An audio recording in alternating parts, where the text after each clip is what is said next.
అంటే ప్రతి వ్యక్తి పుట్టుకతో ఈ శరీరం ఉన్నంత వరకు, ఈ దేహం ఉన్నంత వరకు తనకి స్థూలంగా సూక్ష్మంగా ఉన్నటువంటి ప్రతి వస్తువు ద్వారా అన్నీ కూడా సాకారం కావచ్చు, నిరాకారం కావచ్చు, సగుణం కావచ్చు, నిర్గుణం కావచ్చు, పంచభూతాలు కావచ్చు, శబ్ద స్వర రూప రసగంధాలు కావచ్చు, అవస్థాత్రయం కావచ్చు, త్రిగుణాలు కావచ్చు, కర్త భర్త అర్థ నాదుడు కావచ్చు, ఏదైనా కావచ్చు. అనుభవించేవాడుగా తానే ఉన్నాడు. దేన్ని అనుభవిస్తున్నాడు? తాను అనుభవిస్తున్నాడు. అది అసంతృప్తి తృప్తి అనవసరం. తను తాను అనుభవించు చేత, కర్త కర్మక్రియ తానై చేత, కర్తృత్వం తనకే ఉండే చేత కర్మలు చేసి క్రియ చేసి దాని ఫలాఫలాలు లాభం కావచ్చు, నష్టం కావచ్చు, సుఖం కావచ్చు, దుఃఖం కావచ్చు, ఆనందం కావచ్చు, పరమానందం కావచ్చు, స్వల్పమైన అసంతృప్తి ఉంటుంది. విషయానందం కావచ్చు, యోగానందం కావచ్చు, ఎన్నో ఉన్నాయి. దేనివల్ల అసంతృప్తి పడదు. అంటే అసంతృప్తి నిలవడదు. శరీరం ఉన్నంత కాలము నీడ ఉంటుందా ఉండదా? నీడతో యుద్ధం చేస్తావా? శరీరంతో యుద్ధం చేస్తావా? శరీరం తాను శరీరంగా ఉండి నీడతో యుద్ధం చేస్తుందా? నీడ శరీరాన్ని కంట్రోల్ చేస్తుందా? అన్నవాడేవాడు నేను. అంటే నేను ఉండటం చేతనే, నేను మనసుగా ఉండు చేతనే, ఎప్పుడైతే నేను మనసుగా ఉన్నానో, ఎప్పుడైతే నేను స్వయంగా అనుభవంతో ఉన్నానో, ఆ అనుభవంలో శరీరం అనే పదార్థమే ఉన్నది. ఆ శరీర పదార్థంతో నీడ సహజంగా ఉంది, నోరు సహజంగా ఉంది, కన్ను సహజంగా ఉంది. అయితే రెప్పలు ఉన్నాయి కంటికి, నోటికి పెదాలు ఉన్నాయి, కన్నుకి రెప్పలు ఉన్నాయి, చెవులు సంబంధించిన చెవులు ఉన్నాయి కదా. అంటే జ్ఞానేంద్రియకరమైన ప్రాణులతో ఉన్నటువంటి తనకి ఏ విధంగా చూసినా కానీ దీనిలో ఏంటి? ప్రతివాడికి కూడా ఒక గమ్యం, ఒక ఆశయం, ఒక లక్ష్యం, ఒక బాటసారి. బహుదూరపు బాటసారి అంటే ఏమిటి? వాడికి గమ్యం లేదు, నా చుట్టూ వెళ్తుంటాడు. ఇప్పుడు ఉదాహరణకి మన అనుభవం ఉన్న భూమి తన చుట్టూ తాను తిరుగుతూ, ఉపగ్రహాలను వేసుకొని తిరుగుతూ, సూర్యుడు తిరుగుతూ, మళ్ళీ సూర్యుడు తాను తిరుగుతూ, దానికన్నా అధికమైనటువంటి అయస్కాంత గురుత్వాకర్షణ శక్తి అయినటువంటి నక్షత్రాలు చుట్టూ ప్రతి అణువు కూడా పరస్పరం కూడా అనేక అణువులతో కూడి అలా ప్రయాణం చేస్తున్నాయి. ప్రస్తుతానికి భూమిలో ప్రయాణం చేస్తున్నాయి. భూమి మేము అందరం కూర్చున్నాము. నాతో పాటు వృక్షజాతి, నాతో పాటు సముద్రంలో అన్నీ కూడా పక్షులు, జీవరాశులు, నేను అందరం కూడా కూర్చున్నావు. నువ్వు దొల్లుకుంటూ వెళ్తున్నా కూడా నేను నిశ్చలంగానే ఉన్నావు. నదీ వాహాలతో గంగాధర అన్నింటిలో స్నానానికి వాటికి అన్నిటికి కావాల్సిన విధంగా దేహానికి ఏ అవసరాల అన్ని వనరులతో నువ్వు సమృద్ధిగా ఉన్నావు. నువ్వు ఎక్కడికి తీసుకెళ్తున్నావు మమ్మల్ని అని భూమిని అడిగితే భూమి ఏమన్నా చెబుతుందా? చెప్పదు కదా. అదే మనిషి వెళ్తే అదే పొద్దున పాలన వేస్తాడు రా, వాడు వెళ్ళిపోతున్నాడు, వాడితో కూరగాయలు తెప్పచ్చు. అరే వైద్యుడు వస్తారు, పళ్ళ పైన మందులు తీసుకోను, ఇంజక్షన్ కూడా మా అమ్మగారికి పక్కా పడింది ఏమన్నా అని ముందు డబ్బులు పంపించు, అందాగానే గౌరవించు అని. ఏం చేస్తావు? ఒక లక్ష్యం ఉంది, ఒక గమ్యం ఉంది, ఒక విజయానికి ఉంది. కానీ లక్ష్యం ఏముంది? పిచ్చాడికి లక్ష్యం ఏముంటుంది? లేదు. పిచ్చాడు ఏమీ లేదు. పిచ్చాడి చేతులు రాయిస్తే ఎలా ఉంటుంది?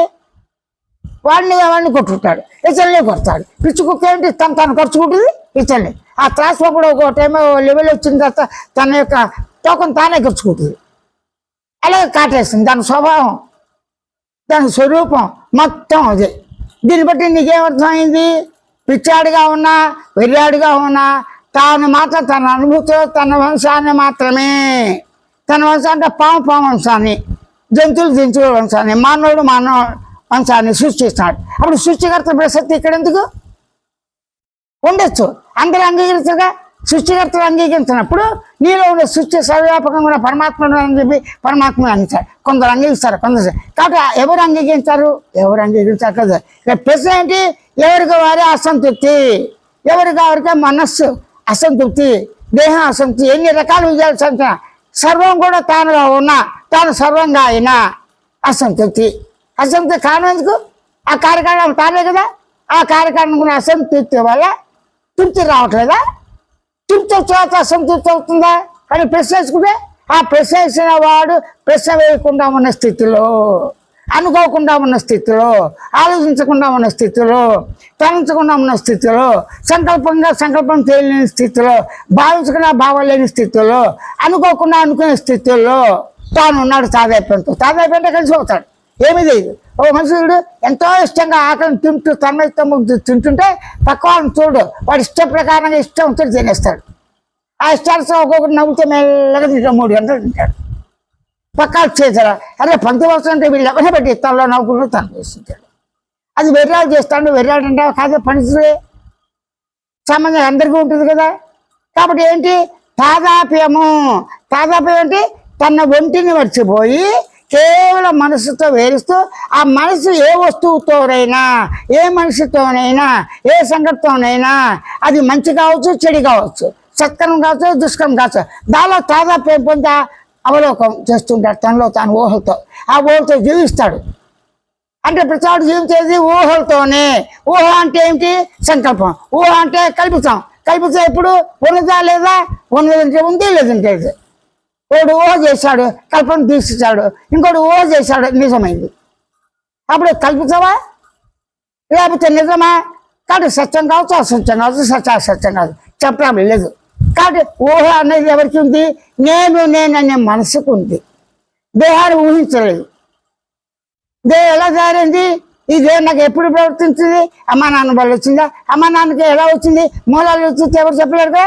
నీ దేహం అనే పదార్థం ఎవరి వల్ల వచ్చింది ప్రశ్నలు అనుభవ ప్రకారంగా ప్రకృతి ప్రకారంగా వచ్చింది. దీంతో క్లోజ్. ప్రకృతి ప్రకారంగా దేహం ఎలా వచ్చింది? ప్రకృతి అంటే ఏంటి? భూమి. భూమి అంటే ఏంటి? నింగి నేలతో ఉన్న ఈ భూమిని సృష్టి అని స్థితి అని లయని జగత్ అని ప్రపంచం అని అందరం కూడా నాతో సహా అందరితో సహా నేను నాతో సహా సమస్త జీవరాశి ఈ మానవ ప్రపంచం కూడా ఉన్నది. అంటే మట్టిలో పుట్టి మట్టిలో పెరిగి మట్టిలో ఉంటే మట్టిలో ఉంటే బూడిదైపోతున్నాడు. మట్టిలో కలిసిపోతున్నాడు. ఆ తర్వాత జన్మం తెలియదు పక్కన పెడతాం. అప్పుడు ఏమిటి?